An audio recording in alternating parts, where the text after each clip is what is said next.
Assalamualaikum warahmatullahi wabarakatuh. Selamat pagi. Ya, langsung aja. Sebelumnya kalian sudah belajar bagaimana cara menentukan konfigurasi elektron, baik itu dengan menggunakan kulit maupun subkulit. Nah, di sini tujuan kita mempelajari adanya konfigurasi elektron per kulit dan per subkulit. Itu manfaatnya adalah salah satu, kita bisa menyusun unsur-unsur itu dalam tabel periodik unsur. Nah, ini adalah tabel periodik unsur, nanti bisa kamu buka, ada di halaman 285 paling belakang. Ya, sebelumnya dijelaskan dulu, di dalam tabel periodik unsur ini ada yang jalur yang namanya jalur vertikal. Jalur vertikal itu dari atas ke bawah. Kemudian ada yang namanya jalur horizontal.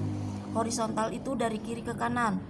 Nah, vertikal itu namanya golongan, sedangkan horizontal itu namanya periode. Ya, untuk golongan bisa kalian lihat itu ada yang belakangnya A dan ada belakangnya B. Bagaimana caranya? Kita menempatkan unsur-unsur itu ke dalam tabel periodik berdasarkan golongan dan periodenya. Ya, sekarang kalian simak bagaimana cara menentukan golongan dan periode. Kita lihat dulu, untuk menentukan golongan itu bisa dilihat dari jumlah elektron valensi akhir. Nah, golongan itu sendiri terbagi menjadi golongan A, itu namanya golongan utama, golongan B itu namanya golongan transisi. Untuk golongan utama itu kita bisa menggunakan dua cara, yaitu menggunakan konfigurasi kulit dan menggunakan konfigurasi subkulit. Contoh, kita lihat unsur N, nomor atom 14. Kalau menggunakan kulit berarti susunannya 2, 8, 4. Nah, maka untuk menentukan golongan kita lihat elektron terakhirnya.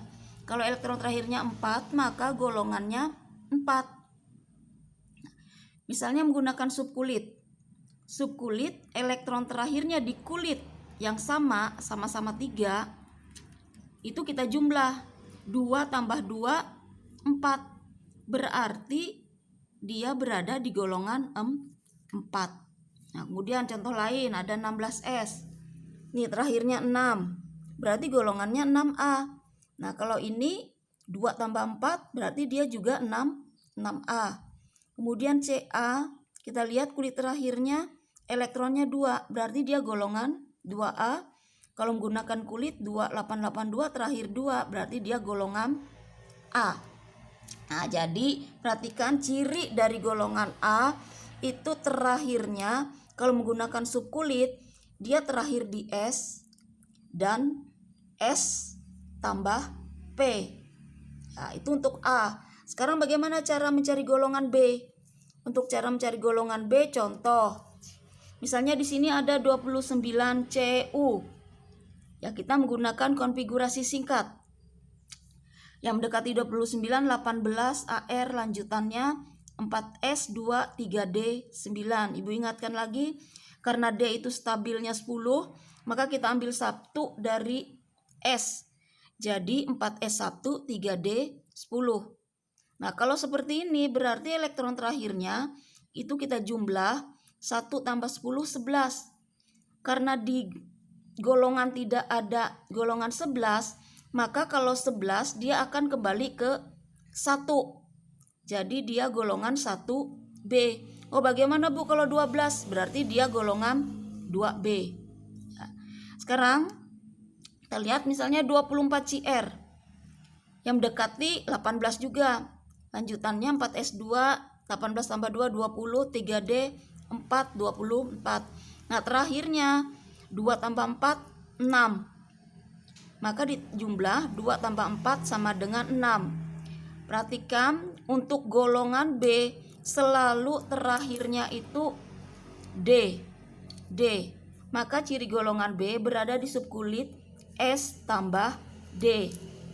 Nah, itu untuk menentukan golongan A dan golongan B. Bagaimana cara menentukan periode? Periode dia di jalur horizontal. dari kiri ke kanan. Periode itu nama lainnya kulit. Kita lihat contohnya, ini jumlah kulitnya ada berapa? 1, 2, 3. Berarti dia berada di periode 3. Nah, ini kita lihat aja angkanya berapa terakhir? 3, berarti dia periode 3. Ini juga terakhirnya 4, berarti dia periode 4. Kalau ini gimana cara mencarinya? 1, 2, 3, 4. Berarti jumlah kulitnya ada 4, periode 4. Nah, kalau yang di golongan B itu ada perbedaan kulit, kita ambil kulit yang nilainya paling tinggi. Misalnya ini 4, 3, berarti kita ambil 4. Berarti dia berada di periode 4. Sekian dan terima kasih.